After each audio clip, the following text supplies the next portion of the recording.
Estamos en Semana Santa y las comidas típicas de esta temporada son sumamente calóricas. Generalmente cuando termina la Semana Santa uno hace una revisión de cuánto subió y allí empieza el inconveniente. Quiere hacer de todo para bajar esos kilitos de más. Nutricionistas enseñan cómo tener cuidado en esta Semana Santa para no subir demasiado de peso.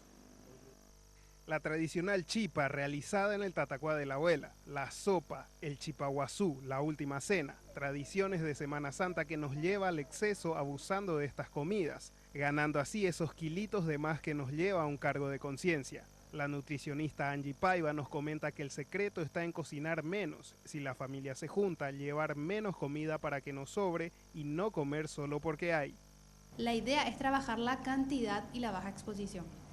Otra cosa que ayuda también es moverse, lleven zapatillas cómodas, championes para de repente, uno por ahí no tiene tiempo de hacer ejercicio, pero quizás para caminar en la ciudad, ir a visitar a los amigos, depende de lo que hagan, ¿verdad? La mayoría yo creo que hace esa visita familiar.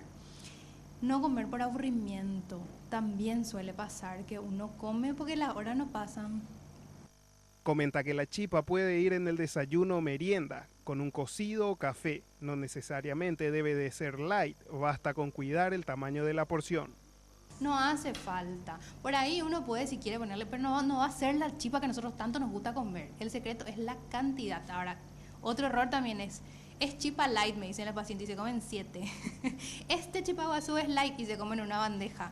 Entonces, hagan lo normal si quieren, pero hagan en porciones más chicas, no una asadera y somos 2.